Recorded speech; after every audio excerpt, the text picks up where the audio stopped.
A melody contains its demise the moment it plays its first note. Waves of echoes overlap, resonate, and eventually interfere with each other, harboring a destiny to return to silence. Victory does not come at the end of the battle, but was already there, as the sum total of possibilities before the battle. Success is not the result of an action, but the 0 point when the starting point of the action reaches a critical point. When its power reaches its limit, it erases itself and returns to 0. Mobius eats itself, blurring the boundary between beginning and end. Subtle waves, faster than light, rip and weave through the seams of space-time. Excessive will creates distortion, immature force resistance. The ultimate performance resides at the vanishing point of power. He who desires victory wields power, and he who seeks wisdom continues to weave words. At the extreme point of action is the supreme act of doing nothing. It produces sound in the silence and makes all forms appear in the infinite margin. The point at which force cancels force, impregnates everything, releases everything, and the force of intention draws a trajectory of contradiction. Push and you will be pulled, pull and you will be pushed back. The boundary line between success and failure blurs into an infinitesimal point. Will cannot deviate from the law of gravity. The more one exerts oneself, the more one moves towards 0, and the more one moves towards 0, the more one moves toward totality. If the strings are stretched too tight, the sound will die, but if they are plucked like a stroke, the echo will spread out into the universe. Success is merely a trail of countless possibilities overlapping each other, like the interference of waves as they move toward a vanishing point.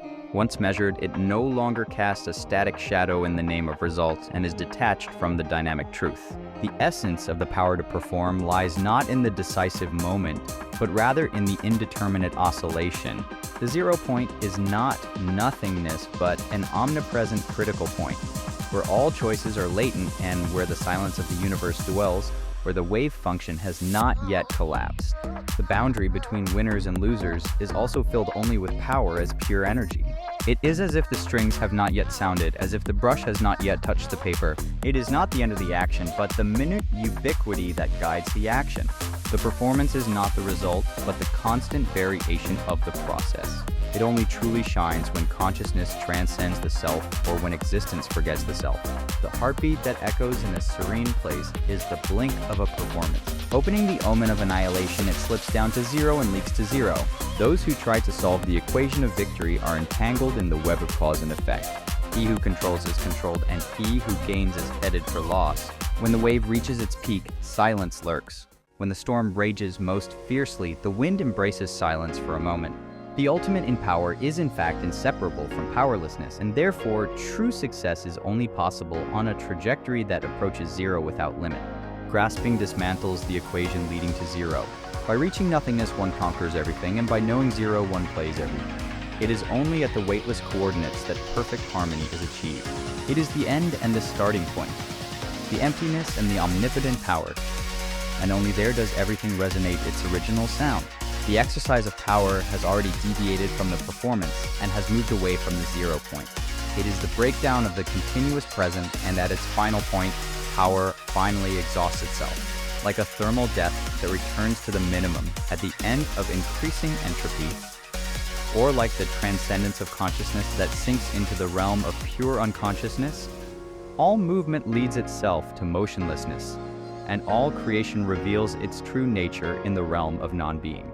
If the proof is in the action it exerts on the outside of oneself, then force is a relation, a bundle of differences that cannot exist on its own. And at the extreme end of its movement, power returns to the pure self, and can no longer exist as something that drives the other. It is not the result of an act, but rather its deconstruction. Complete success is in essence complete convergence, and the strongest will finally leads to nothingness. It is neither nothingness nor existence, but a middle zone lying in a conceptual rift. The movement of power toward it does not simply mean a loss of strength, but rather a reversal of the metaphysical structure of power itself. Thus, the power that works is, in its own nature, doomed to converge on 0. Will may be grasped as a Schweitzerian reverence for life, or as a Nietzschean eternal regression.